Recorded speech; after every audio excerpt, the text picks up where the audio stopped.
Araceli León, yo estoy aquí para representar a la compañera.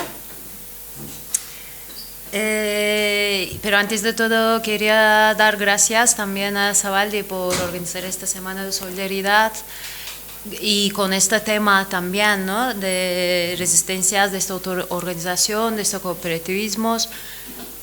Pues estos días estamos mirando todos los días al genocidio de Palestina, día a día está siendo un destructivo tan masiva que quería también empezar, ¿no?, nombrando de esta barbaridad que se estamos dando, ¿no? De frente de esta barbaridad y este genocidio, pues de verdad es un punto de esperanza también, ¿no?, en estos espacios, recordar, nombrar y conocer más de cerca estas vivencias, estas prácticas que se está haciendo al pueblo, ¿no?, de esta autoorganización, como autogestión, como una manera de resistencias, ¿no?, que se está dando. Es que otro día estaba hablando con una compañera de trabajo y estábamos hablando de Palestina y me decía, hostia, que yo en mi vida nunca he visto unos crímenes de guerra tan obvios, ¿no?, y una impunidad de Israel con esta masacre, este genocidio que se está haciendo. Y yo le decía, de verdad yo vengo de Turquía, ¿no?, que crímenes de guerra y una política de no solo asimilación, sino genocidio contra el pueblo kurdo se está dando desde hace mucho y hay muchas evidencias de que se está dando frente de todos los ojos, ¿no?, y Europa lo está permitiendo, ¿no? No quiero hacer una comparación así de ligera de Palestina y Kurdistán, pero sí que todos estos días me hace mucho recordar también, ¿no?, de esa resistencia del pueblo kurdo que se está dando desde décadas, sino desde siglos. Lo que yo quiero hacer un poco un marco general para después dar espacio a la compañera, muy general. Yo creo que aquí, ¿no?, todos más o menos situamos, pero nunca es más de decir de dónde hablamos. El pueblo kurdo es un pueblo originario de Oriente Medio, Mesopotamia, ¿no? Estamos hablando de siglos y siglos de existencia de un pueblo y que se suele decir mucho, es el pueblo más grande del mundo sin un estado propio. Lo que es importante marcarlo desde el principio, todos los problemas que en la actualidad estamos viviendo, ¿no?, viene desde esta constructo se hizo desde el imperialismo europeo desde hace mucho tiempo y especialmente después de la Primera Guerra Mundial, donde el pueblo kurdo se divide entre 4 países, ¿no?, como está el gran plan, por tratados de Sèvres y después tratado de Lausanne, que estamos hablando de 1923, cuando el pueblo kurdo, con estas fronteras tan artificiales, se dividió, pero que estamos hablando, un poco situarnos, no se puede saber con mucha exactitud, pero más de 30 millones de población, ¿no?, estamos hablando. Es 550.000 metros cuadrados, que no es un pueblito por ahí perdido en montañas, sino estamos hablando, ¿no?, mucha trayectoria de resistencias, pero también abarcando mucho territorio. De hecho, ¿no?, donde yo conozco más es el parte del Estado turco, que estamos hablando, la población kurdo es 28% de la población turco, con más de 20 millones de personas, ¿no? En Irak, población kurdo es un cuarto parte de toda población de Irak, que donde sale también 74% de petróleo de producción de todo Irak. Irán es alrededor de 8 millones, que corresponde a más o menos 18% de toda población iraní, donde también 20% de petróleo, de todo producto nacional de Irán. Y en Siria, antes de guerra, estaba como 1 millón más o menos de población y con desplazamientos internas y forzosas, ahora 4 o 5 millones de personas están viviendo en una región de donde sale producción de petróleo en totalidad de toda Siria. Bueno, un poco bien detrás, estamos hablando de un pueblo que especialmente empezó a organizar en 70s, en parte de más de Turquía, con la fundación en 1978 el PKK, es el Partido de Trabajadores de Kurdistán, que en esa, ¿no? Un poco remarcar el pasado, en 80s y 90s, solo parte de Turquía. Estamos hablando que se destruyeron 3.000 pueblos enteros. Está muy registrado. Se han ido quemados por ejército y muchísimas personas muertos y desplazados. Acercando la actualidad, estamos hablando de 2012, especialmente en Rojava, que se pone en práctica, ¿no? Con federalismo democrático en medio de toda situación de guerra, tanto dentro de Siria como otros países, ¿no? Turquía, Irán, Irak y Siria. Más actualidad, un poco dar cifras. Desde 2016 estamos hablando de que el ejército turco sigue con sus políticas de ocupación, tanto bombardeo por aire como ocupación de tierra desde directamente el ejército. Y desde 2016 la actualidad sigue, ¿no? Sigue con toda su barbaridad.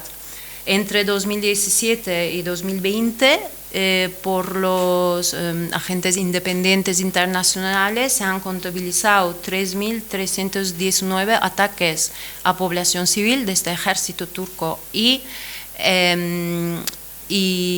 organizaciones armadas apoyadas por el Estado turco. Y además, igual habéis oído, este mes también ha sido otro pique de violencia en estas tierras, y solo entre el 5 y 10 de octubre hubo 580 ataques, donde 163 personas perdieron la vida, ¿no? Entonces, en este contexto, pues es muy difícil sobrevivir, pero aún así es un pueblo con tantas décadas de también la lucha de resistencia y autoorganización. Se está desarrollando una práctica que nos puede dar mucho también ese punto de un poco de esperanza, ¿no? Desde lo que se podemos hacer. De ahí yo voy a presentar la compañera Consu, viene del colectivo Rojava de Madrid. Es un colectivo que aquí en Zabaldi hemos tenido oportunidad de escuchar varias veces. Es un colectivo internacionalista para difundir, para que la gente conozca la situación de Kurdistán y defender especialmente también la revolución de mujeres que se está haciendo en esta tierra, porque mujeres siempre han sido protagonistas de esta lucha. Y demostrar también qué significa con federalismo democrático más allá del territorio Kurdistán, ¿no? Pues con eso te dejo palabra. Muchas gracias. Gracias, Ebru. Bueno, pues nada, yo creo que Ebru ya ha dado un resumen fenomenal de la situación actual, ¿no?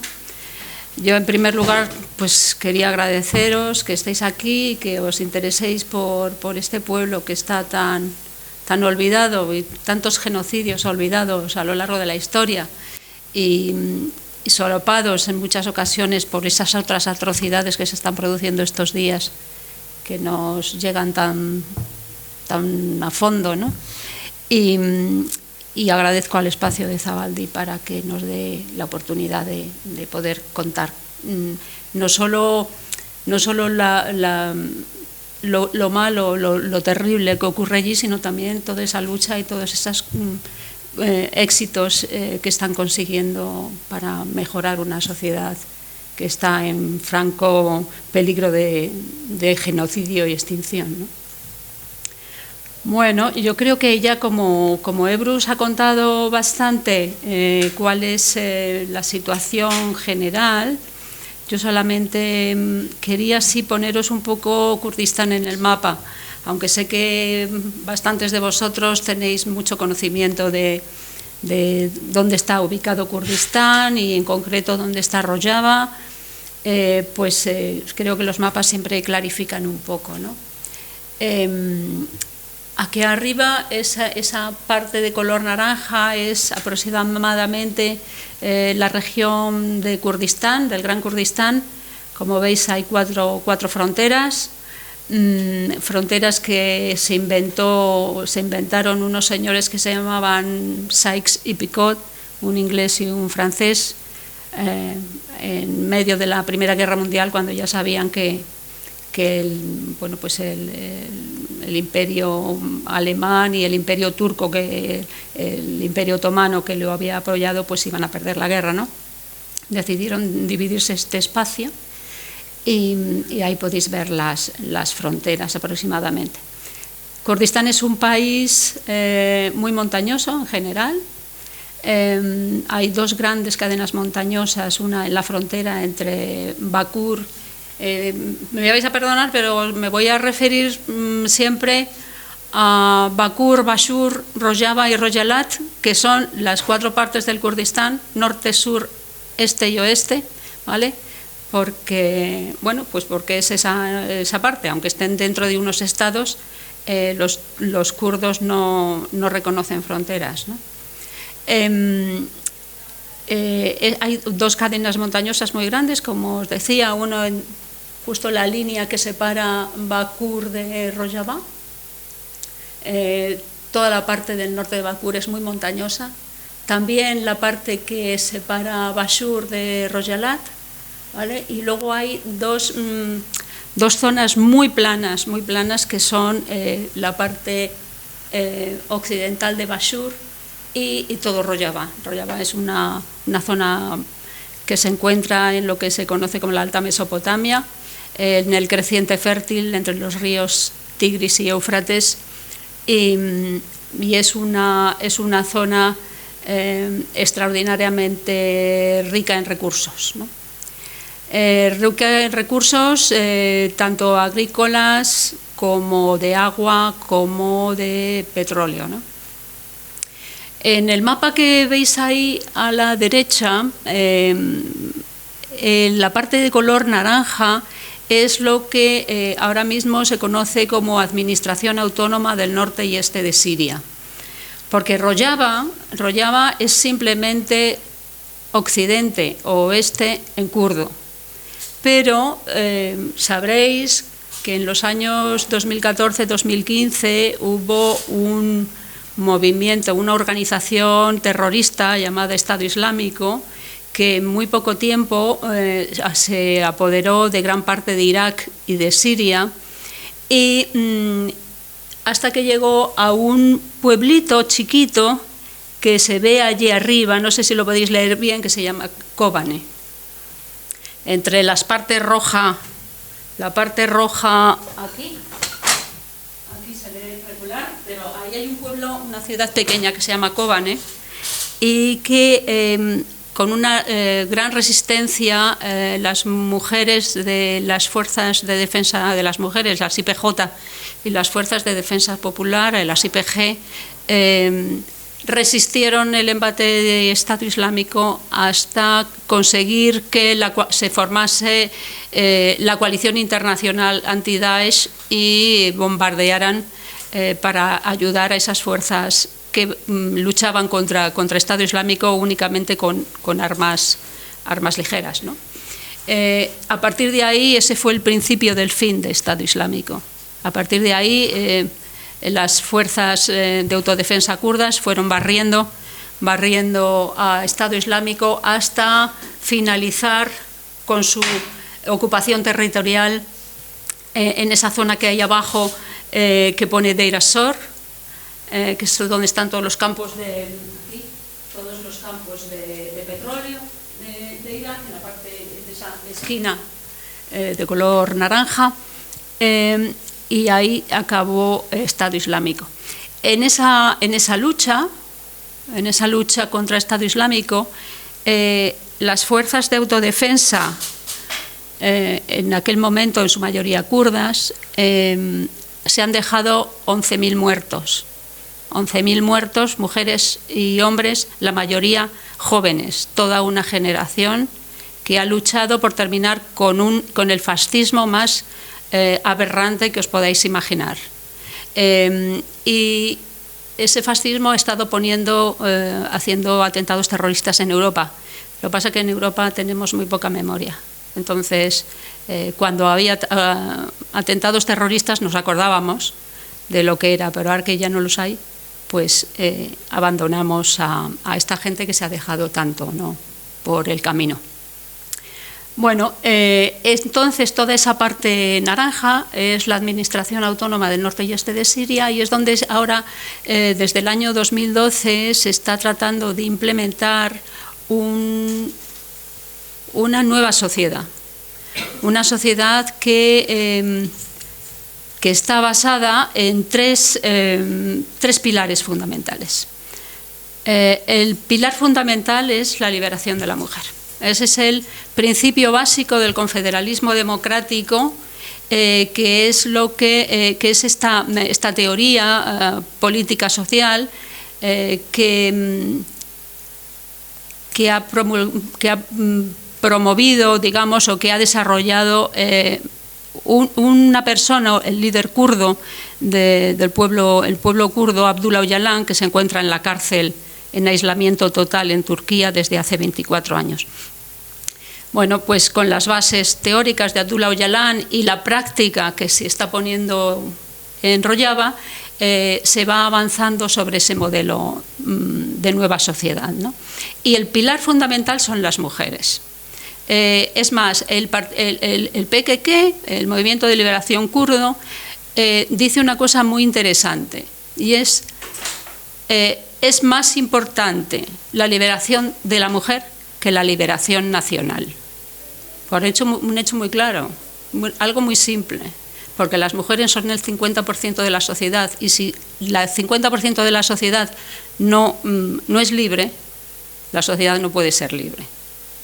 Por tanto, a diferencia de otros movimientos de liberación, el movimiento de liberación kurdo pone la liberación de la mujer por delante de la liberación nacional.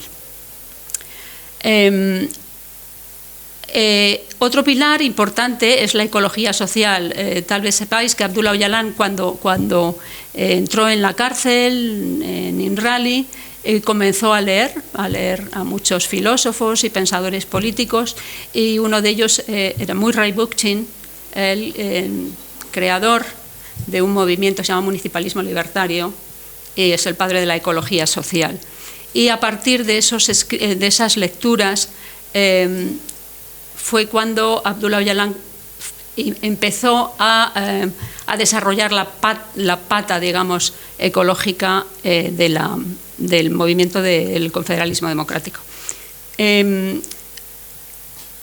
La ecología social se basa en poner a la naturaleza no ya al nivel del ser humano, sino como algo que está por delante. Necesitamos que defender la naturaleza, necesitamos vivir en una tierra sana para poder desarrollarnos nosotros mismos. Y esto en el proyecto de la Administración Autónoma se está trabajando sobre todo en la difusión de una mayor concienciación ecológica y de una economía comunal, ¿no?, que es donde se engarza de alguna forma el cooperativismo, que os voy a comentar luego. Y finalmente, la otra pata del confederalismo democrático es la democracia de base. El confederalismo democrático es unas estructuras sociales que son antiestatistas, ¿vale?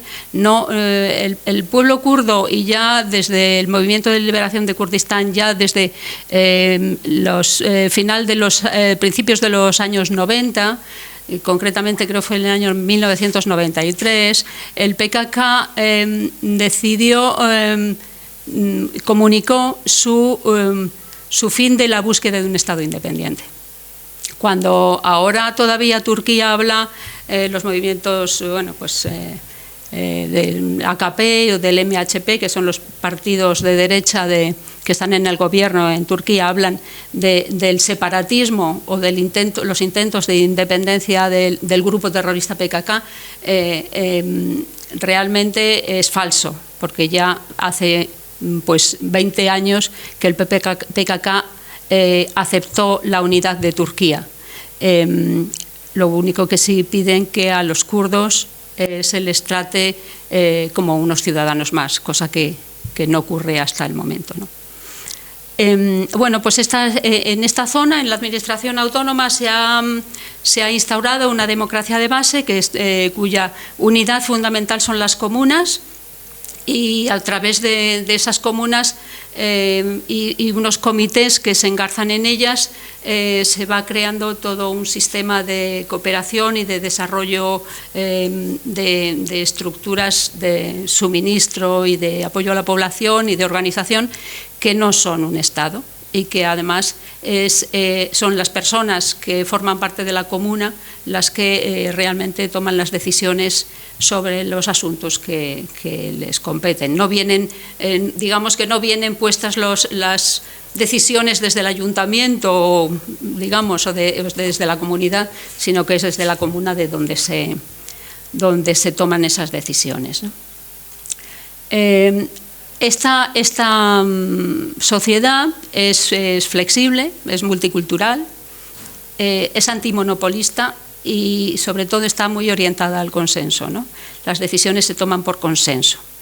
En la democracia de base hay una figura también muy interesante que engarza con la liberación de la mujer, y es el sistema de copresidencia. Supongo que lo habréis oído comentar, ¿no? Todas las instituciones en la administración autónoma, los cargos representativos son siempre un hombre y una mujer, y suelen ser de etnias diferentes para que queden representada la gran diversidad que hay en la zona, ¿no? Bueno, esta parte que está en colores es la administración autónoma, y está dividida en 7 regiones. Ciertamente estas zonas que están marcadas con amarillo son las 3 zonas invadidas y ocupadas por Turquía. Aquí esta parte es la primera invasión que os ha comentado Ebru, se realizó en el 2016 con una operación militar, la Operación Escudo del Éufrates.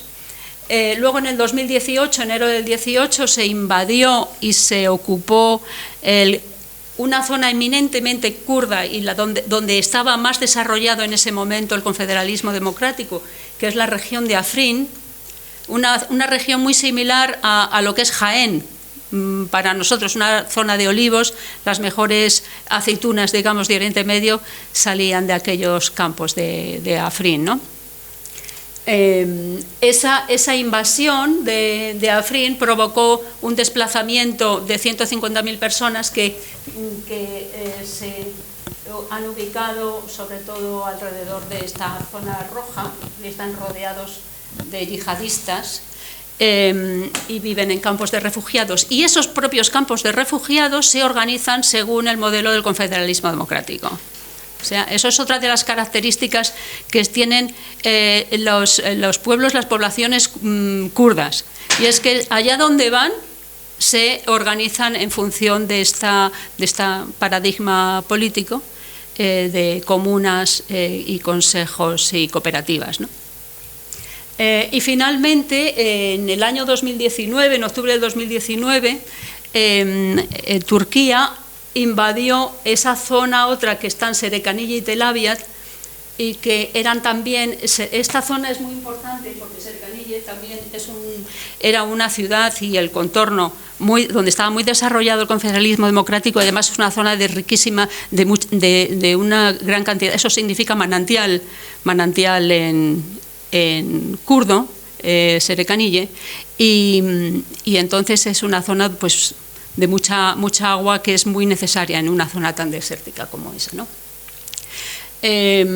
Hay 2 cuestiones por las que no ha seguido Turquía invadiendo más territorio, y ha sido porque las hegemonías, tanto Rusia como los Estados Unidos, le han impedido hacer otra invasión. Ya lo propuso, desde el 2020 viene indicando sus intenciones de seguir ocupando el norte de Siria, y además recordaréis tal vez al señor Erdogan, al presidente Erdogan, en la Asamblea General de Naciones Unidas con un mapa del norte de Siria diciendo que toda esa franja era una franja de seguridad de 30 kilómetros que quería ocupar para trasladar a todos los refugiados que tiene en Turquía, trasladarlos ahí, es decir, hacer un cambio democrático que es un crimen de lesa humanidad.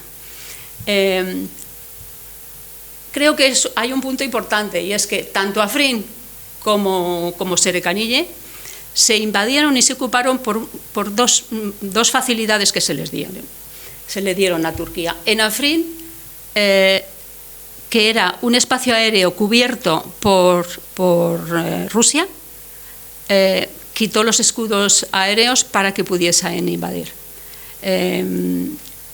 Bueno, al no conseguir que las fuerzas kurdas se sometieran de nuevo al régimen sirio de Assad, pues Rusia abrió el escudo y permitió que Turquía ocupara esa zona.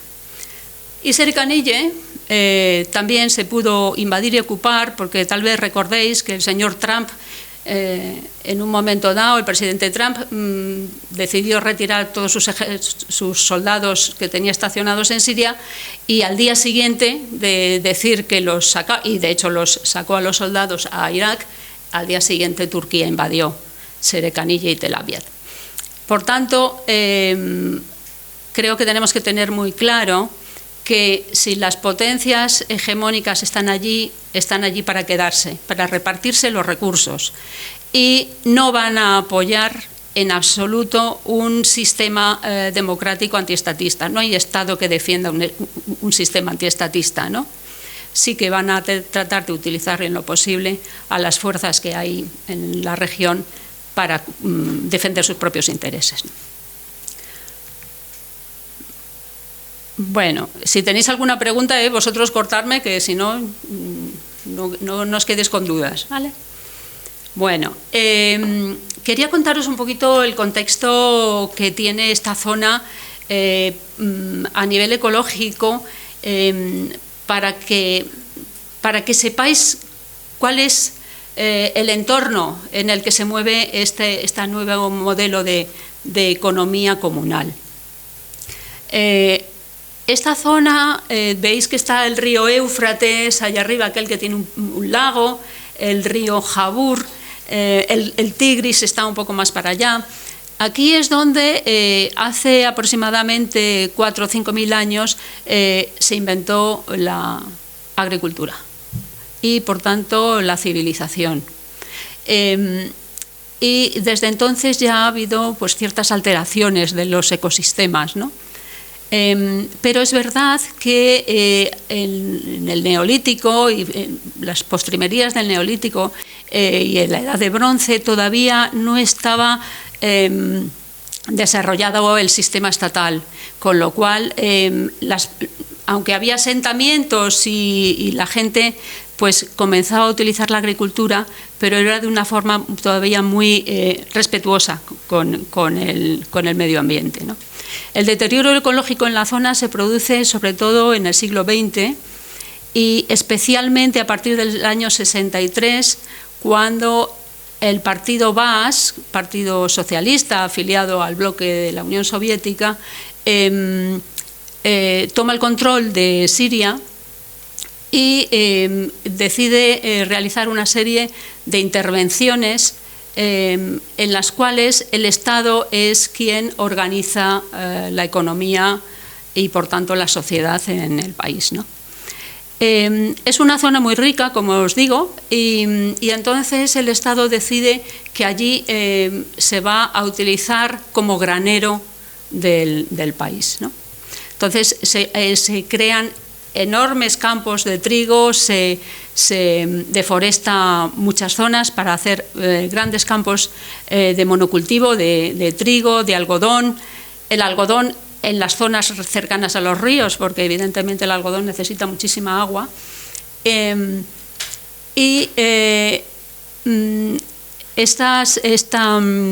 Esta forma de explotar la tierra pues requiere que año tras año pues se vayan utilizando cada vez más abonos y más insecticidas, cada vez más agresivos, para mantener la sobreexplotación a la que está sometida la tierra. Hay una falta de educación ecológica importante en la zona. Esto es algo endémico. La gente no le ha preocupado en absoluto porque tampoco ha recibido formación de educación ecologista, ¿no? Pero, por ejemplo, tampoco hay infraestructuras que ayuden a cuidar la tierra, por ejemplo. Las aguas negras, las aguas fecales de las ciudades y de los pueblos, no hay depuradoras. Allí lo que se hacen unos pozos negros, allí se vierten las aguas negras y cuando se rebosan se tapan y se abre otro. Esto es lo que hay, no hay depuradoras. En estos momentos se está tratando de que haya depuradoras, pero ya os explicaré la razón por la que es muy complicado que se pueda hacer. Por ejemplo, el agua se utiliza sin ton ni son. El algodón, por ejemplo, ¿qué sentido tiene plantar grandes extensiones de algodón en una zona que es semidesértica, ¿no?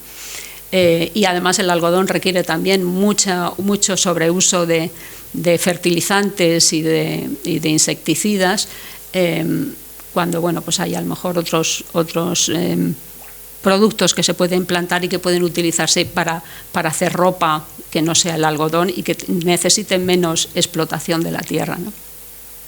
Luego tenemos otra cuestión de la que ya hemos hablado, y es que es una zona con grandes recursos petrolíferos. Por lo tanto, nos encontramos en un entorno en el que las hegemonías, tanto mundiales como regionales, van a tratar constantemente de poner su mano en la región, y por tanto se van a crear constantemente guerras subsidiarias para hacerse con el control de los recursos, ¿no? Probablemente habréis oído ahora, por toda la cuestión de la situación que está ocurriendo en Gaza, que hay ciertas informaciones sobre un corredor económico que viene de China y que atraviesa Irán y que quiere salir al Mediterráneo a través de Siria y Líbano. Bueno, pues es que es real, es que los oleoductos, los gasoductos pasan todos por esa zona, y entonces en función de por dónde vayan tienen más posibilidades de llegar al Mediterráneo y por tanto a Occidente, y por tanto a vender más o vender menos, ¿no? Por tanto es una tierra que está siempre sujeta a estas luchas. Tenemos un problema aquí con respecto a los recursos. Tanto en lo que se refiere a la agricultura extensiva que se ha realizado durante tantos años, pues todo ese trigo que se ha plantado ahí, o el algodón o la cebada, todo eso, la zona es exclusivamente productora.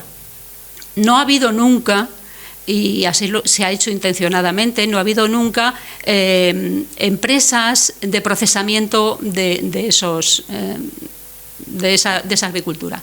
Por ejemplo, estaba prohibido que hubiese grandes taonas, panaderías, en la zona. No había molinos para procesar el grano, porque eso es otra forma de control. Si tú a una tierra les obligas a los agricultores a plantar exclusivamente lo que diga el Estado, es decir, trigo, esa gente no puede subsistir si no depende del Estado, porque no tiene, es que estaba prohibido plantar árboles, estaba prohibido plantar cualquier otra cosa que no fuera lo que indicaba el Estado cada año. Con lo cual la gente no tenía verduras, no tenía frutas, y ¿qué tenía que hacer? Depender del Estado, que se las vendía. Con lo cual se recogía la cosecha de los granos en unos silos enormes, los camiones venían, se llevaban esos granos, se procesaban en el sur de Siria, en las zonas Homs, Damasco, etcétera, y luego cuando ya estaban los productos preparados, y entonces es cuando se subían al norte y se vendían. Y lo mismo ha ocurrido con el petróleo. En esta zona no ha habido nunca una refinería. Se extraía el crudo en grandes camiones cisternas, se llevaba a las grandes refinerías que están en Latakia, en las zonas occidentales de Siria, se refinaba y luego la gasolina refinada se volvía al norte y se vendía. Es otra forma, como os digo, de controlar a la población, ¿no? Controlar a la sociedad. No sé si os estáis haciendo un poco de idea del contexto en el que nos estamos moviendo. Es un contexto realmente complicado. Luego, desde el año 2011, al salir el ejército sirio del norte y tenerse que dirigir hacia el sur para defender en la guerra civil siria, tener que defender la capital y otras ciudades importantes, el norte se queda sin control estatal, y es cuando los grupos, los partidos y los grupos kurdos, es cuando se hacen con el poder, de alguna forma, el control de las instituciones y de la tierra en el norte. Y es a partir de que comienzan a avanzar en ese desarrollo de su confederalismo democrático cuando los países de alrededor, especialmente Turquía, dice: ojo, esto no interesa que salga adelante, porque Turquía tiene un miedo atroz a que ese confederalismo democrático que se puede extender e implantarse en el norte de Siria puede de alguna forma inocular el virus en su propia población kurda, que ya de por sí tiene cierta parte inoculada. Ya sabéis que entre los años 2012 y 2015 hubo unas conversaciones de paz entre el Partido de los Trabajadores del Kurdistán y el gobierno turco, y en aquel tiempo es cuando empezaron a ponerse en Bakú, en el Kurdistán turco, las bases de lo que podía ser una economía comunal cooperativista basada en el confederalismo democrático, ¿no? Entonces, se empezaron a hacer ciertas cooperativas también en Bakú, en la zona de Van, sobre todo en el lago Van, y en la zona de Ahmed y Diyarbakir, se empezaron a crear cooperativas en base al modelo confederalista democrático, y todo esto asustó bastante a Turquía. Con lo cual, la frontera se cierra completamente. De hecho, os lo comentaba a algunos, no es solo que se cierre, es que toda la frontera norte es un muro de 600 kilómetros, un muro de hormigón, en el que solamente hay torretas cada ciertos metros con armamento pesado dirigido hacia Siria. Y ese muro turco se está ampliando, y estás ahora también cerrando la zona de Afrin, y se está ampliando por la zona que da a Rojalat, al Kurdistán iraní. O sea que esta zona se encuentra en una situación de verdadero embargo, de bloqueo económico, porque además la frontera que hay allí a la derecha, la parte norte, corresponde a una autonomía, la parte de lo que es Irak, la parte amarilla es el gobierno regional del Kurdistán, que es una especie de emirato tribal, que aunque son kurdos los que dirigen esa autonomía en Irak, pues es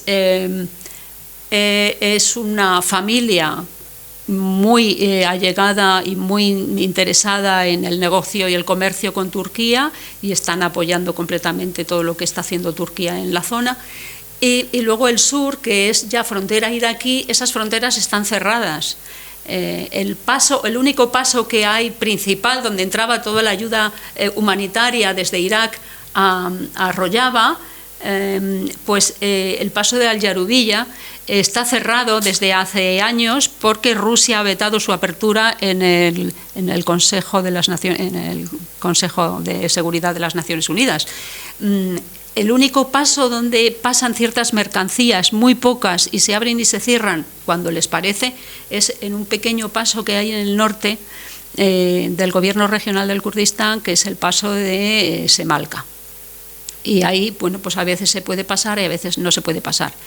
Y luego todo el sur, todo lo que es desde el río Éufrates hacia el sur, es el régimen sirio, el régimen de Bashar al-Assad, con lo cual esa frontera es permeable, pero es permeable para el mercado negro, no para una economía racionalizada y organizada, de manera que todo lo que es el territorio de la administración autónoma pues se encuentra bloqueado y en embargo. Esto quiere decir que, por ejemplo, cuando en un campo se utiliza una maquinaria, se rompe un tractor, no hay piezas para recambiar. Porque las fronteras están cerradas. Entonces, si habéis oído que entre los días 5 y 10 de octubre, como os ha comentado Ebru, ha habido unos bombardeos masivos de la zona y se han destruido el 80% de las infraestructuras civiles, es decir, se han atacado pozos petrolíferos, se han atacado hospitales, se han atacado estaciones de bombeo de agua, se han atacado centrales eléctricas, se han quedado inservibles y eso no se puede reparar porque no hay repuestos, porque las fronteras están cerradas y no llegan, ¿no? Luego tenemos otro problema extraordinariamente grave y es la guerra del agua. La guerra del agua que está ejerciendo Turquía sobre la zona es porque tanto los ríos, el río Éufrates, el Tigris, como el Jabur, que es un afluente muy importante, las fuentes se encuentran en Bakur, se encuentran dentro de las fronteras de Turquía. Entonces Turquía ha creado todo un sistema monumental de presas que retienen el agua y que además abre y cierra según sus intereses. Entonces ha dejado a la zona pues que muchos campos se han secado y luego además con el peligro para enfermedades. Ha habido brotes de cólera en Raqqa porque están las aguas pues muy contaminadas y en muy malas situación, ¿no? Sin olvidar que el cambio climático influye también mucho en la zona. A mí me decían ayer que hace ya prácticamente 2 años que no llueve en la zona, con lo cual pues es aún más complicado, ¿no? Eso obliga también a hacer muchos pozos para poder sacar agua para el riego, porque el agua que bebe la gente viene en camiones cisterna a las ciudades. Hasaka es una ciudad que tiene 1 millón de habitantes y los habitantes tienen que beber de camiones cisterna y tienen racionada el agua desde hace ya mucho tiempo, ¿no? Bueno, pero aún así ellos dicen que el principal obstáculo que se han encontrado para hacer los cambios desde una economía estatal a esta economía comunal es la mentalidad. La mentalidad de la gente, la mentalidad que tenemos de que estamos educados de una forma determinada y es muy difícil conseguir que la gente cambie. Me contaban una anécdota unas compañeras que habían ido, unas compañeras de Congrastar, que es la organización paraguas de todas las organizaciones de mujeres, de todos los colectivos de mujeres de la administración. Habían ido a una aldea porque las tierras del Estado sirio se han comunalizado, ¿vale? Entonces les ofrecían a las mujeres de esta aldea darles la tierra, les daban la tierra y desde la administración les facilitaban las semillas, las herramientas y un dinero para poder iniciar trabajar esas tierras para que ellas tuviesen una forma de vida, que no tuviesen que depender de ayudas humanitarias o del trabajo de los hombres que muchas veces pues no llegaba, ¿no? Pues no lo aceptaron. Dijeron, pero esta es vuestra forma de vida, vosotras podéis ser autónomas. dije, no, es que a mi marido no le va a gustar que yo me vaya a trabajar y no haga y si llega a casa y no tiene la comida hecha, no le va a gustar. O ¿y mis niños? ¿Quién se va a ocupar de mis niños mientras yo me voy a trabajar? Y no lo aceptaron. Esa es la mentalidad. Es el principal escollo que ellos, que dicen los compañeros de la administración, que se encuentran cuando quieren hacer los cambios oportunos, ¿no? Bueno, sí que es verdad que hay una serie de personas, lo que entre los turcos se llaman los jebals, los compañeros, los camaradas, que son gente muy concienciada y que son las que están casa por casa, y comuna por comuna van a tratar de ver cuáles son las necesidades del pueblo y a partir de ahí cómo se puede ir cambiando y qué cooperativas se pueden ir creando para cambiar la economía, ¿no? Bueno, las cooperativas de la administración autónoma, creo que lo primero que tenemos que tener presente es que el movimiento de liberación kurdo es un movimiento anticapitalista, ¿vale? Es un movimiento autónomo y hay que ser autónomo porque si no, no puedes ser anticapitalista. Si dependes de otros, no puedes serlo. Y para esa economía comunal hay que crear unas nuevas relaciones que traten de destruir poco a poco el capitalismo. El movimiento kurdo ha hecho muchos análisis y es algo que es muy específico de este movimiento. Yo no lo he visto en ningún otro movimiento.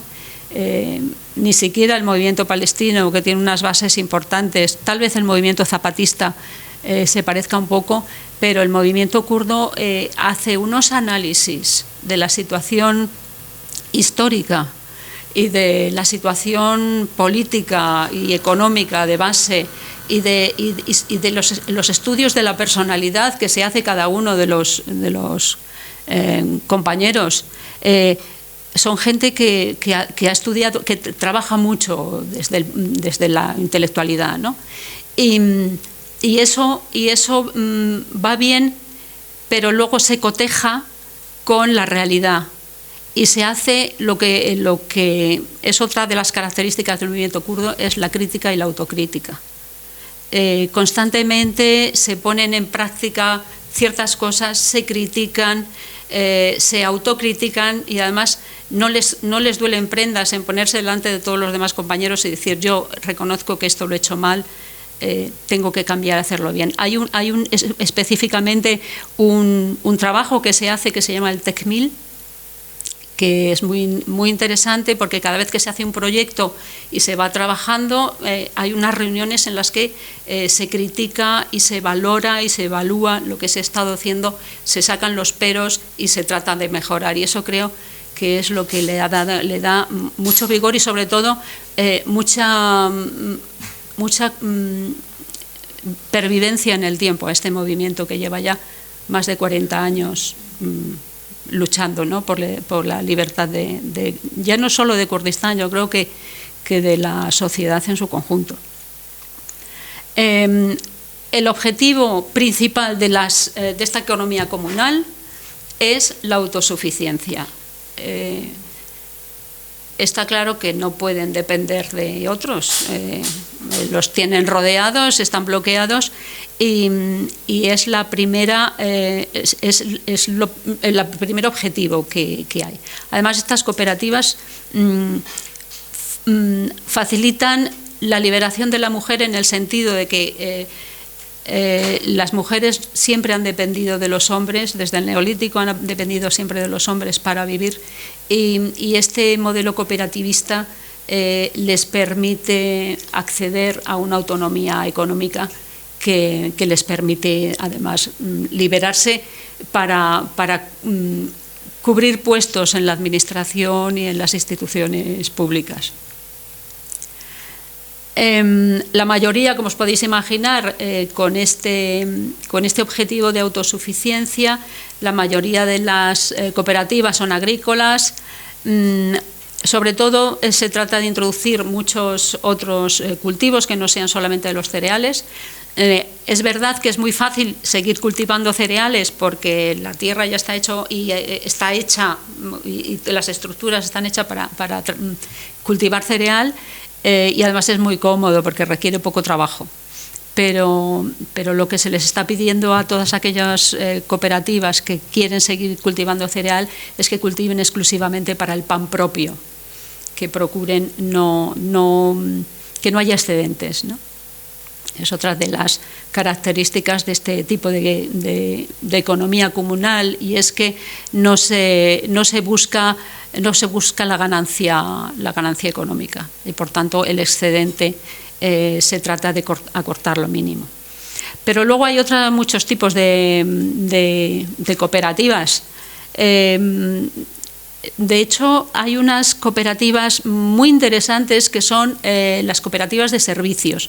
Estas cooperativas no tienen un objetivo comercial, no venden nada, ¿vale?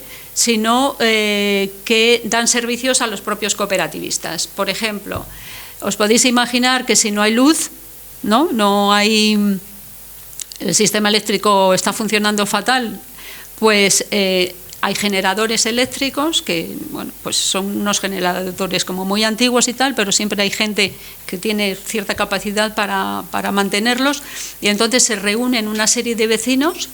La comuna decide que necesitan un generador para darse de luz. Entonces ponen un dinero cada uno como una cooperativa, y ese generador da servicio a todos. Y tienen estipulado cuántos amperios se van a repartir en función, pues, de la casa, de los que son de familia, etcétera.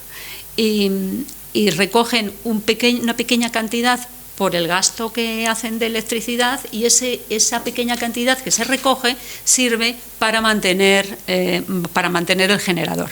De manera que no se busca una ganancia comercial. También hay, por ejemplo, de salud. Me contaba en el caso de una pequeña aldea cercana a Kobane que no tenían médico, y bueno, son personas mayores, había alguna mujer embarazada y tal, y tenían que desplazarse hasta Kobane, cosa que es peligroso porque las carreteras no son muy seguras, además, bueno, pues están en bastantes malas condiciones. Entonces lo que hicieron es que cada uno pone lo que puede. O sea, un vecino pone una habitación de una casa, los otros vecinos entre varios lo pintan, pues yo traigo una mesa, pues yo traigo una silla, y damos formación o mandamos a una persona de la comuna para que reciba formación de auxilios, de primeros auxilios, ¿no? Y si hay alguna mujer que trabaja o que tiene conocimientos de matrona, pues ellas mismas son las que se forman y trabajan en ese pequeño consultorio sin ser médicos, sin ser enfermeras tituladas, pero es de alguna forma como pueden dar un cierto servicio, y esto todo se trabaja como cooperativa. Se les da un trabajo a esas personas porque los vecinos cooperativistas le pagan una pequeña cantidad para mantener el centro de salud, y a esas personas para que den el servicio, ¿no? Y hay una cosa muy interesante, y es cómo se inicia un proyecto cooperativo, porque no se inicia como bueno, vamos a juntarnos nosotros, vamos a ver qué cosa hacemos, qué empresa creamos para ganar dinero y trabajamos entre nosotros, porque yo entiendo que una cooperativa aproximadamente es eso, ¿no? Se juntan unos cuantos personas que trabajan en la empresa, digamos, en la empresa cooperativa, y luego pues venden el producto y lo que ganan se lo reparten. Bueno, pues esto no funciona así. Esto es una economía comunal. A ver, las cooperativas no viven fuera de la comuna. Tal vez necesite explicaros un poco qué es una comuna. Una comuna es simplemente una asamblea popular que puede ser de una calle, ¿vale?, o de un pueblo, o de un par de pueblos, donde están representados todos los vecinos. todos los vecinos se reúnen en esa comuna y deciden qué es lo que necesitan, cuáles son los problemas que tienen y buscan cómo solucionarlo. Pero lo solucionan ellos, no esperan a que venga el Estado, ni venga la municipalidad, ni venga el ayuntamiento a solucionarlo. Porque si nuestro problema está en que en este sitio no tenemos un consultorio médico y la administración autónoma no nos puede poner un consultorio porque no tiene capacidad, vamos a ver cómo nos los arreglamos entre nosotros. O, por ejemplo, nosotros necesitamos, en este lugar donde solamente se ha estado produciendo trigo, pues necesitamos una serie de cultivos para subsistir, para comer. Vale, lo que se hace es que hay una oficina de cooperativas mixtas, ¿vale? Es la oficina que hay hombres y mujeres que gestionan esta oficina, y lo que se llama Aborilla Yin. Aborilla Yin es economía de mujeres. Es una economía exclusivamente de mujeres. Las decisiones que se toman dentro de ese comité de mujeres no intervienen los hombres, ¿vale? Y todo el trabajo que van a hacer ese comité es para favorecer la economía de las mujeres. Entonces van unos compañeros de la oficina de cooperativas y de Aborilla Yin, se dirigen a la comuna y les dicen: a ver, ¿qué es lo que necesitáis? Vosotros sabéis lo que necesitáis. Necesitáis un lugar donde plantar para comer. Vale, aquí hay tierras del Estado. Eran del Estado. Las tierras del Estado se han comunalizado. No se entregan a los vecinos para que sean propietarios de la tierra. No, la tierra es común. Os facilitamos esta tierra, os facilitamos las semillas, os vamos a facilitar el acceso a la electricidad para que podáis, pues, tener un almacén o lo que sea. Os vamos a facilitar, si no hay un pozo en este lugar, ayudaros a hacer el pozo, ¿vale? Y a partir de ahí vosotros vais a crear la cooperativa, pero tiene que tener unas condiciones, ¿vale?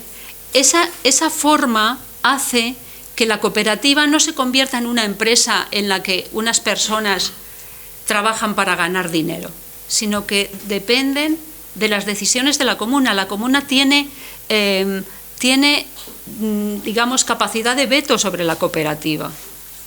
La comuna va a indicarle a la cooperativa qué es lo que necesita en cada momento. Entonces, la administración autónoma únicamente va a apoyar ese inicio de la cooperativa, y a partir de ahí va a dejarla libre para que ruede sola, ¿vale?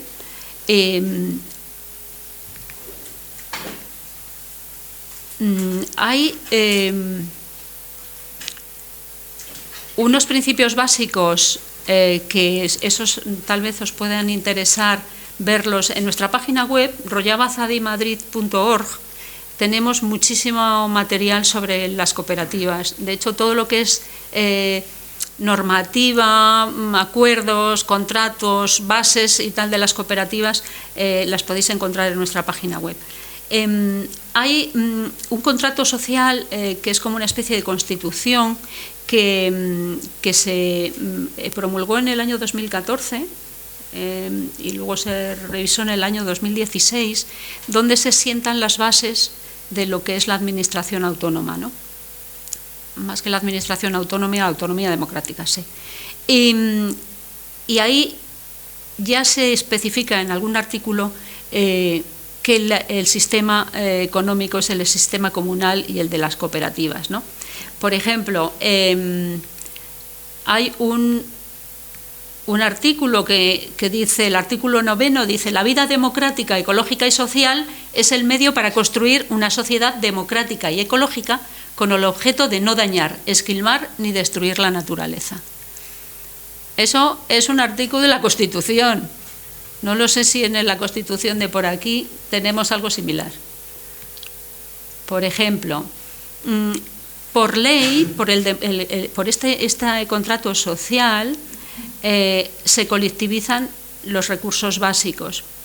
La Federación Democrática del Norte de Siria, dice en el artículo 11, se basa en el principio de colectivización de la tierra, el agua y los recursos energéticos. adopta los principios de la economía social y la industria sostenible, no permite la explotación, el monopolio y la cosificación de las mujeres, aporta una cobertura social y sanitaria a todos los individuos. Es decir, la tierra, el agua y el petróleo son comunales, ¿vale? Entonces, cuando oigáis por ahí unas noticias que dicen los americanos están robando el petróleo de la administración autónoma, se lo están llevando y los venden porque les hemos visto que se llevan los... Que tengamos presente que las ventas que se hacen de petróleo revierten en la población de Rojava, en la población de la administración autónoma. La tierra, mientras estaba el VAS, no sé si vosotros sabéis lo que es el cinturón árabe en Siria. En los años 60 había una serie de kurdos que vivían en el norte de Siria y a las que se les quitó la ciudadanía. Se les quitó absolutamente los derechos como ciudadanos y que quedaron apátridas, no tenían documentación ni pasaporte ni nada, no eran de nada. Como no eran nadie, no tenían derecho a tener tierras, ni a tener educación, ni sanidad, ni nada, ¿no? Y lo que hizo el régimen del Baas es tratar de arabizar esa zona, porque entendamos que Siria se llama República Árabe de Siria. Quiere decir que los demás no existen. No hay asirios, no hay kurdos, no hay circasianos, nada, solamente son árabes. Entonces, lo que hizo el régimen es que cogió a una serie, miles de ciudadanos árabes que estaban en la zona más desértica, que vivían por la zona de Raqqa y tal, y los trasladó al norte, a ocupar las tierras que habían sido kurdas desde milenios. Pero esas tierras que les quitaron a los kurdos no se los entregaron a los árabes. Las tierras se las quedó el Estado y colocó allí unos árabes para que trabajasen la tierra cultivando lo que el Estado decía. Por tanto, esas tierras fueron del Estado, el 20% de las tierras eran del Estado. Todas esas tierras son las que la Administración Autónoma de alguna forma se ha quedado para gestionarlas y comunalizarlas para que la población, kurda, árabe o de lo que sea, pueda utilizarlas para cultivar y para crear estas cooperativas para subsistir, ¿no? Bueno, pues estas cooperativas que se van formando tienen una asamblea general, que es la que toma las decisiones, y en las que todas las decisiones se hacen consensuadamente. Además, eligen a las personas que los van a representar. Sigue siendo, como en todas las instituciones, un sistema de correpresentación. Y además se elige a los miembros que van a recibir formación técnica, que es así, la formación la facilita la Administración Autónoma. Y esos miembros pues son los que pues tienen los conocimientos y enseñan a los demás a utilizar pues los diferentes necesidades, cubrir las necesidades que tenga de conocimiento que tenga la cooperativa.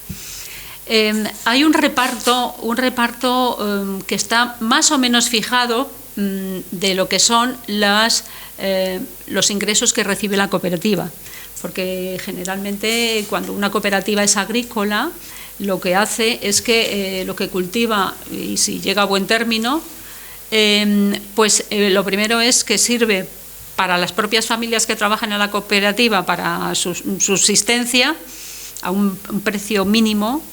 Y luego además los excedentes se venden en mercados que a su vez son mercados cooperativos. Son mercados locales al que van las diferentes cooperativas a vender sus productos, pero que es que el mercado también se gestiona como una cooperativa, ¿vale? Entonces, el 5% como máximo de los ingresos máximo se entrega a la Unión de Cooperativas, que ese es un fondo que se utiliza para ayudar a otras cooperativas a crearse. Luego un 25% se dedica a fondos de la propia cooperativa, pues para hacer mejoras, ampliaciones, etcétera, y luego el 70% está abierto a decisión de la asamblea, pero generalmente es lo que se reparte entre los trabajadores. Al inicio de este sistema había cooperativistas que eran únicamente inversores. Gente que tenía algo de dinero ahorrado y lo ponía en una cooperativa y recibía una cierta cantidad sin trabajar. Eso se vio que no, porque eso no creaba economía comunal, no ayudaba a tomar fuerza de la comuna, la sociedad. Y entonces eso ya se quitó y ya toda la gente que está en una cooperativa tiene que trabajar. Si no, no hay. Bueno, más o menos una cooperativa puede tener esa función. Luego hay una serie de cooperativas que son exclusivamente de mujeres, y esto es algo a lo que se dedica esta Aborilla Yin, Economía de Mujeres, que es toda una estructura de cooperativas para las mujeres, ¿no? Evidentemente eso pues refuerza la confianza de las mujeres cuando llevan tiempo trabajando ahí, ven que ellas pues pueden aportar también a la economía familiar. Y luego además las cooperativas de mujeres tienen hay una característica, y es que están generalmente mejor organizadas que las mixtas. Bueno, las que estáis aquí ya sabréis más o menos por qué, pero yo creo que probablemente entre las mujeres, cuando nosotras tenemos que hablar, discutir sin tener la figura de un hombre, pues parece como que llegamos a ciertas cosas que a lo mejor pues con los hombres nos cuesta, sobre todo tener presente la mentalidad que hay en el lugar en el que las mujeres siempre han estado supeditadas a lo que han dicho los maridos, ¿no? Y siguen estándolo, Otro compañero decía que habían ido a una comuna en la zona árabe de Raqqa y se habían quedado un poco así alucinados, porque se sentaron para hablar. Los hombres estaban sentados en las sillas y las mujeres estaban sentadas en el suelo con los niños alrededor, y entonces eran los hombres los que participaban en la conversación, mientras que las mujeres estaban aparte, ¿no? Claro, los compañeros dijeron: ¿qué pasa, que las mujeres no saben cultivar? Es que son las mujeres las que cultivan. Entonces, esta es la mentalidad, y claro, para superar eso no es fácil, ¿no? Pero bueno, ese es el trabajo que hace Aborilla Yin. A día de hoy, y esto es un dato que me han facilitado hace 2 días, hay 69 cooperativas de mujeres con 596 socias. Hay también unas cooperativas agrícolas que integran a familias, es decir, todos los miembros de la familia trabajan en la cooperativa. Y es muy curioso porque ciertas cooperativas de estas, como están en un pueblo y hay tanta multiculturalidad, la cooperativa está formada por una familia árabe, una familia siríaca y una familia kurda, una familia yazidi, con lo cual es que no es un problema un problema étnico ni un problema religioso. Cuando a la gente se les pone en la tesitura y en la situación de convivencia y de sacar adelante sus problemas, no hay problema, no hay lucha, ¿no? Y esto es algo que también está reforzando mucho los lazos multiculturales, ¿no? Que es algo que desgraciadamente se ha visto que en Oriente Medio, con el colonialismo europeo, pues es precisamente lo que se ha conseguido, ¿no? Que sociedades que habían convivido a lo largo de los años, de los siglos, pues han llegado a extremos de matarse, ¿no? Bueno, Hay una serie de planes a corto plazo. Yo no sé cómo voy de tiempo. ¿Voy bien? Bueno, ya es un poco tarde. Que me he enrollado mucho. Bueno, más o menos creo que hay unos planes a corto plazo que me parecen sumamente interesantes porque se están empezando ya a implantar energías alternativas. El problema allí, sobre todo, es la infraestructura, porque para poner placas solares, pues primero tienen que abrir una frontera para que puedan pasar las placas solares, porque allí fábricas no hay, ¿no? Pero bueno, siempre hay ayudas internacionales que de alguna forma pueden facilitar, ¿no? Hay una serie de fábricas también que se han ido creando. Por ejemplo, recientemente, y creo que no está terminada todavía, hay una fábrica de sustratos ecológicos para dárselos a las cooperativas, para que no tengan que utilizar fertilizantes químicos. Y esto es algo que hace la propia administración autónoma y que entrega y facilita esos productos ecológicos a las cooperativas a precio de coste. No, la administración no gana nada, simplemente lo vende por lo que le cuesta hacerlo, ¿no? Se está tratando de hacer alguna fábrica, sobre todo de productos elaborados, lácteos y también de industria textil exclusivamente para mujeres, ¿no? Para potenciar la inmersión de alguna forma de las mujeres en la economía. Hay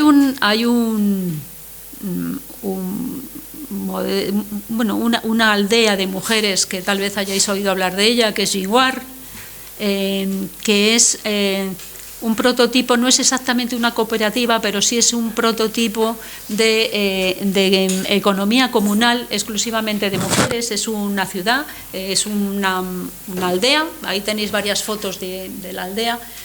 Son casas que están construidas por las propias mujeres a la manera tradicional, con ladrillos de adobe, y en la que solamente pueden vivir mujeres. Allí se dirigen mujeres que han sido repudiadas por los maridos o que se han quedado viudas, que tienen muchos niños. Yo estuve en Jinhuar cuando aún no estaba terminada el pueblo, y conocí a una niña de 22 años que venía de Damasco, andando desde Damasco hasta Jinhuar, porque le había repudiado su marido, se había casado con otra mujer y además le había quitado sus 2 hijos. Entonces ella la había repudiado, la familia ya no quería saber nada de ella, porque una vez que la repudia el marido, pues ella ya no tiene ningún interés. Y entonces había llegado allí porque le habían dicho que allí allí era un sitio donde solamente había mujeres, ¿no? Y entonces pues allí estaba, claro, ella decía, echo de menos a mis hijos, ¿no? Pero aquí por fin he encontrado cierta paz, ¿no? Y bueno, pues en esa casa las mujeres viven, los niños viven hasta que son mayores de edad, luego ya pues les ayudan a estudiar y buscarse otro trabajo y tal. Y viven de la tierra, viven de la agricultura. Ellas tienen allí sus árboles frutales, sus huertas. Han creado un centro de medicina alternativa que está basada sobre todo en el conocimiento ancestral de las mujeres sobre hierbas y pues formas de tratamiento pues más orgánico. Y también hay unas mujeres internacionalistas allí, generalmente médicos y enfermeras, que las enseñan pues a hacer ciertos, un poco de escuela, y además que sirven no solamente a las mujeres, sino que dan cobertura también a los pueblitos y a las aldeas de alrededor, ¿no? Me parece que es un ejemplo interesante de cosas que se pueden ir haciendo, ¿no? El impacto de la guerra, pues podéis imaginar, es brutal. pues aparte de los ataques de la inflación, porque la zona sigue refiriéndose a la libra siria, que tiene una inflación galopante, entonces pues la libra cada día vale menos y entonces los salarios y demás se pagan en libras y cada día pues valen menos, ¿no? Luego depende muchísimo, la administración depende muchísimo del petróleo, entonces eso es un problema muy grave porque el petróleo lo quieren todas las hegemonías que pasan por la zona, ¿no? Y que además, como la tierra en ciertas zonas es muy pobre, sobre todo en la zona árabe del desierto, se producen se han instalado muchas refinerías artesanales que son terriblemente dañinas para el medio ambiente, ¿no? Porque los hidrocarburos entran en la tierra, contaminan las aguas y luego además se produce todo eso, pues produce, como os podéis imaginar, un mercado negro bastante duro. Hace cosa de un par de meses o así, tal vez no lo hayáis oído por las noticias, porque aquí en las noticias sobre esa zona poco se dice, ¿no? Pero uno de los jefes de las fuerzas democráticas sirias, árabe, que era el que gestionaba la zona, pues se descubrió que se dedicaba a vender el petróleo al régimen, el régimen sirio, pues en un mercado negro donde las ganancias se las quedaba él y su tribu, tal. Con lo cual, a ver, no nos vamos a engañar, hay gente que está dentro de la administración y que se ha encontrado, pues que se les ha encontrado con que es gente que tiene cierto nivel de corrupción, ¿no? Y no tenemos que taparlo, ¿no? Estas cosas ocurren en todas las sociedades, ¿no? Pero es verdad que se trata de, cuando se encuentra algo de esto, pues se trata de frenar, ¿no? Otra de las cuestiones es que, como os podéis imaginar, la red de cooperativas no es suficiente, son 5 millones de personas. Esa red no es suficiente. La economía, el modelo económico no desdeña la propiedad privada, lo que desdeña es la ganancia exagerada y el monopolio, ¿vale? Eso incluso se recoge en el contrato social, ¿vale? Todo pequeño comerciante o pequeño agricultor que tiene sus productos y los vende en el mercado, eso no hace daño a la economía general, es una forma de supervivencia. Y eso también, de alguna forma, no se le coarta, no se ha pensado en ningún momento que se vayan a nacionalizar tierras de esas personas, todo lo contrario, pero sí que se les controla que no ejerzan monopolio en ningún lugar y sobre todo también se les controlan los precios.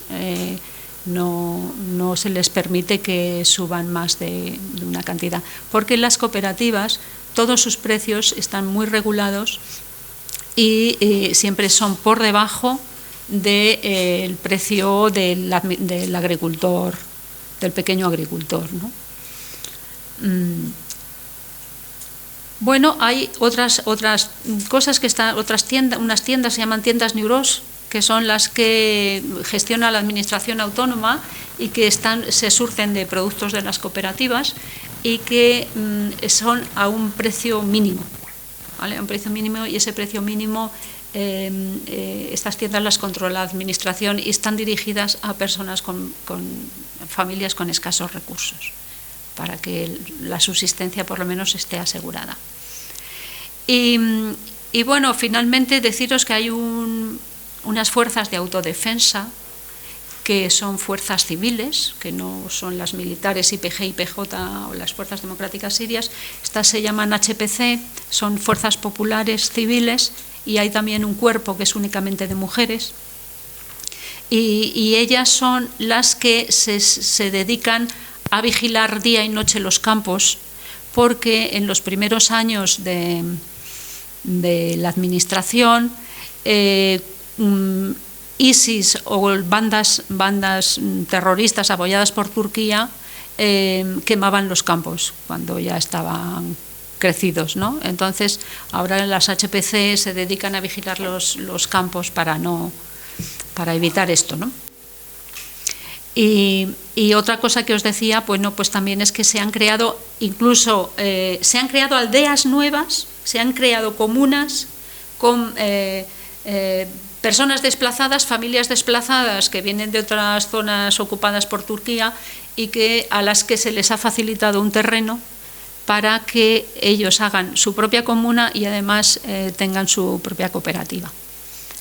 Así que luego además en los propios campos de desplazados pues hay también sus cooperativas dentro de los campos, se organizan, pues se les paga para que trabajen los campos que hay alrededor de sus tiendas y se les da un salario, se les paga desde la administración un salario y de esa forma las familias que están viviendo en los campos de refugiados tienen unos ingresos que repercuten en su propia cooperativa, porque los alimentos y demás los van a comprar en las cooperativas suyas propias y de la zona alrededor, con lo cual se amplifica el efecto de economía comunal. Bueno, pues yo creo que más o menos es todo esto lo que os podía contar. No sé si ha sido suficiente o me he enrollado mucho, muy pesada. Si tenéis alguna pregunta, pues me decís. Claro, cuando hablas de la autosuficiencia, entiendo que es dentro de todo el territorio de la ANES, pero luego entre comunas hay algún tipo de intercambio. O sea, cuando dices, ¿no?, que en una comuna ven que les hace falta, no sé, pan, entiendo que también pueden acudir a otra comuna. Claro, exactamente. A ver, lo que se trata es de hacer redes. El sistema confederal democrático se basa en la organización desde lo local a lo regional y a lo general, ¿no? Entonces, lo primero es que la comuna busque sus necesidades y aquellas que no puede cubrir se lleva la propuesta al comité económico, el comité de salud o el comité de educación, etcétera. Y luego pues que eso desde el siguiente círculo de consejos pues se facilite, ¿no? Se facilita el servicio. Por ejemplo, evidentemente un pequeño poblado en el que hay 10 niños viviendo y no tienen escuela, no se va a crear una escuela para los 10 niños porque no hay medios no hay recursos para ello.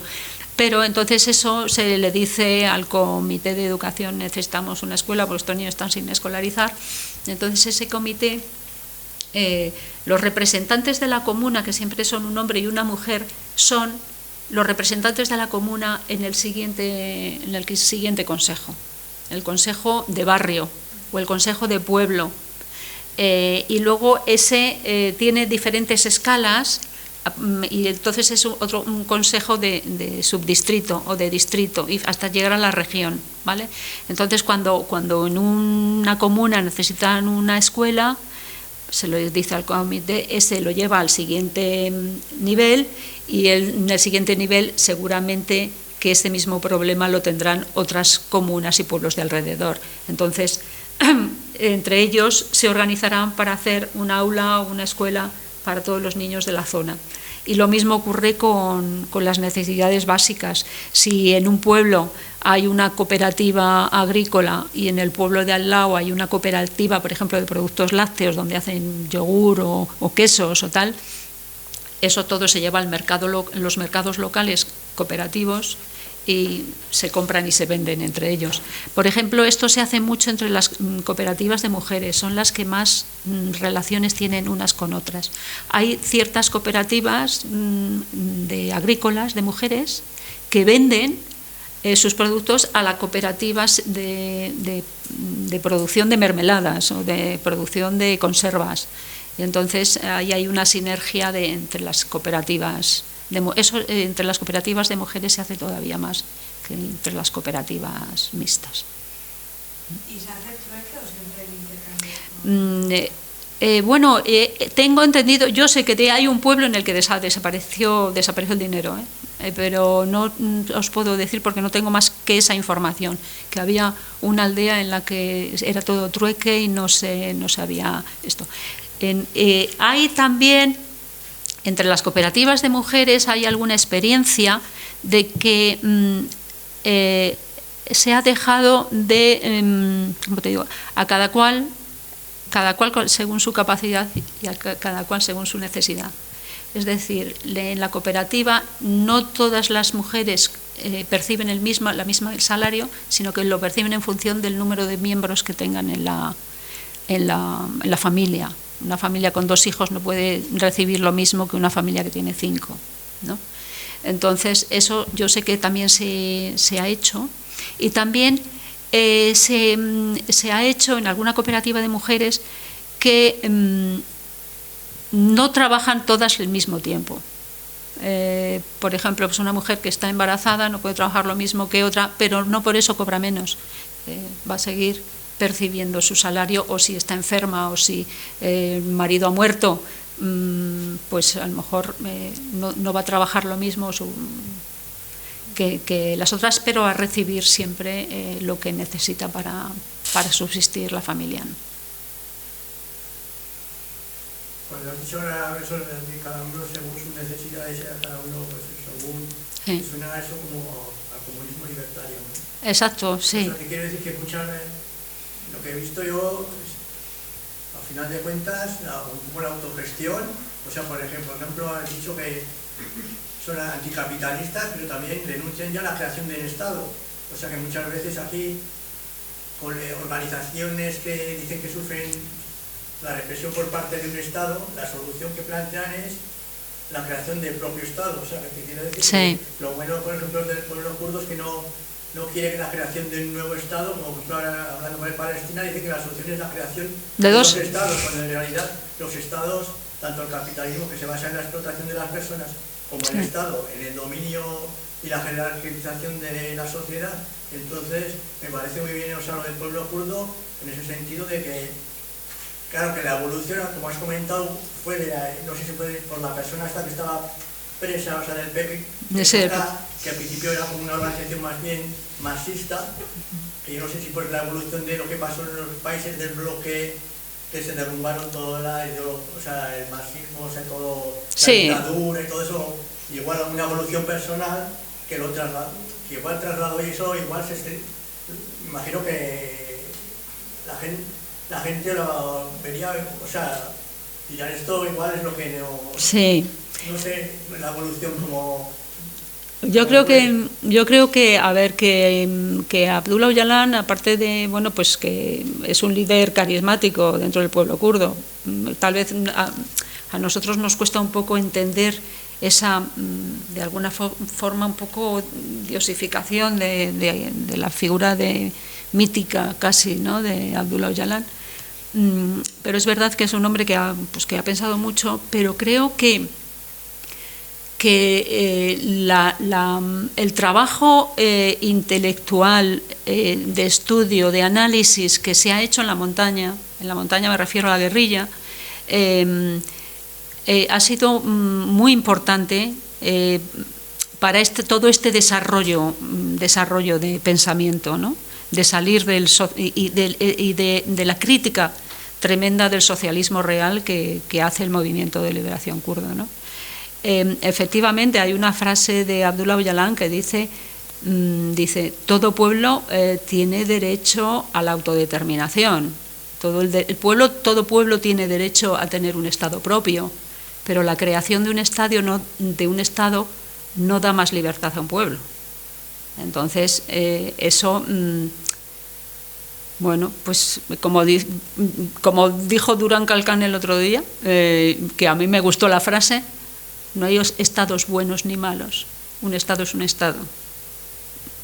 Al final hay que tratar de buscar otra forma de organizarse, una forma de organizarse más cercana a la vida diaria, al día a día de la gente, porque al final eso es lo que nos hace vivir, lo que tenemos en el día a día, no las grandes decisiones que vienen de arriba, ¿no? Sino el pueblo quiere pues tener sus recursos, sus necesidades cubiertas y tratar de compartir, porque tal y como vamos, tal como va el mundo, es que no podemos seguir así, es que la naturaleza da para lo que da, es que nos lo estamos cargando, o tomamos la decisión pronto y ya de cambiar de forma de hacer, o no, o es que simplemente vamos a acabar con nosotros mismos, ¿no?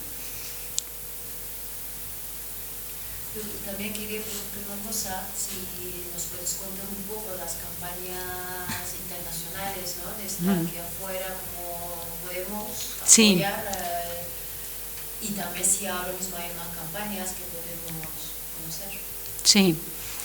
Sí, a ver, hay varias campañas, ¿vale? El pueblo kurdo, la verdad es que es un pueblo muy batallador en cuanto a campañas para dar a conocer la situación, ¿no? Y tratar sobre todo de dar ideas para salir del embrollo en el que estamos metidos, ¿no? No solo el pueblo kurdo como pueblo, sino la humanidad en su conjunto, ¿no? Entonces, ahora mismo hay una campaña que es Vigilia por Öcalan, y es que, bueno, pues se está tratando desde el día 10 de octubre, fue cuando se inició la campaña, y seguirá hasta febrero. Se está haciendo una campaña en redes, en medios, con movimientos, manifestaciones, concentraciones por todo el mundo, pidiendo la libertad de Abdullah Öcalan. No sé si sabréis que Abdullah Öcalan lleva casi 25 años en una cárcel, aislado en una isla prisión, con otros 3 presos políticos. Durante muchos años ha sido el preso único en esta isla, y durante muchos años no se ha sabido nada de él, pero concretamente ahora llevamos ya 3 años en los que no hay absolutamente ninguna noticia. Y no hay ninguna noticia, y él no puede reunirse con sus abogados, no puede reunirse con su familia, no puede ver la televisión, no puede coger un teléfono, no puede reunirse con los otros compañeros. Viven en unas digamos, celdas en las que apenas pueden ver la luz del sol, y esta forma de aislamiento, el Comité para Prevención de la Tortura ha dicho que un aislamiento de más de 14 días se considera tortura, ¿vale? Abdullah Öcalan lleva 25 años, pero los últimos 3 años sin tener absolutamente ninguna noticia. Y el Estado turco está vulnerando su propia ley. Está vulnerando las leyes internacionales, pero también su propia ley, porque sus propias leyes dicen que eso no se puede hacer. Y además, en el tiempo en el que se hizo un intento de acercamiento entre el PKK y el Estado turco, esos años, hubo una relajación, una relajación y no hubo atentados. Y el PKK ha hecho 8 creo que han sido, 8 altos el fuego unilaterales, y el Estado turco ha seguido bombardeando. Y durante este tiempo, estos 3 años en los que hubo conversaciones, se respiró. Creo que en Turquía, de alguna forma, en esos 3 años se respiró. Entonces, Abdullah Öcalan era el interlocutor principal en esas conversaciones. Déjenlo, por lo menos dennos noticias de que están bien. Eso es, como mínimo, una acción legal. Déjenle que hable con sus abogados, déjenle que hable con su hermano.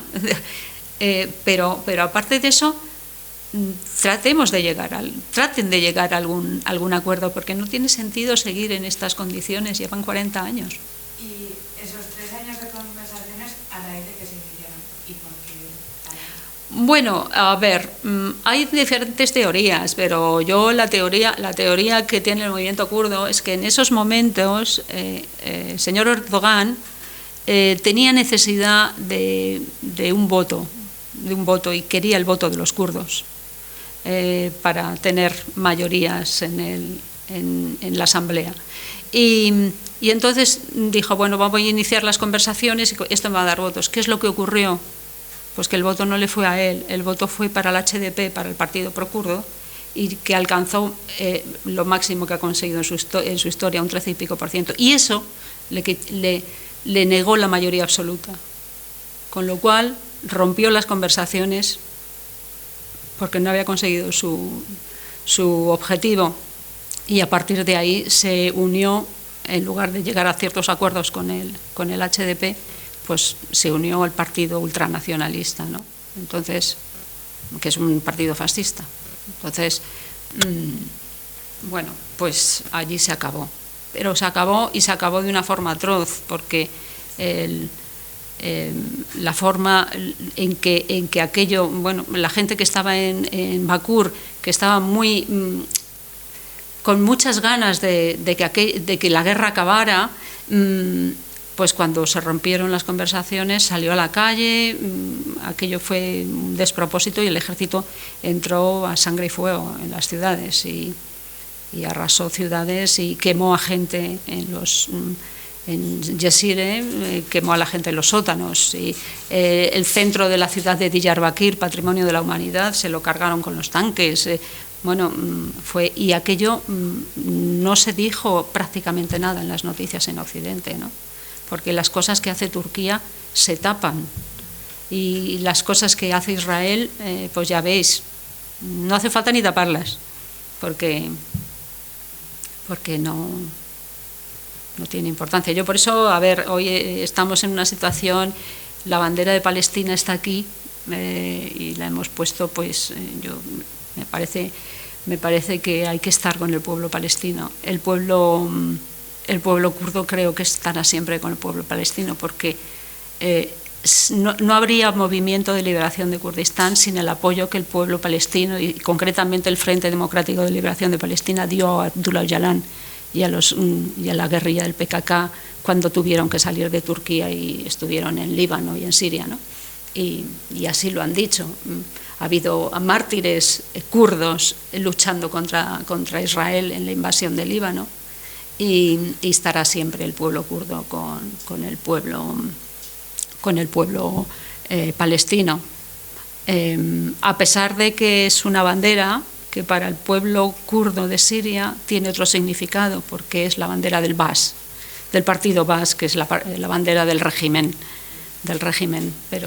pero bueno, aquí para nosotros es la bandera de Palestina.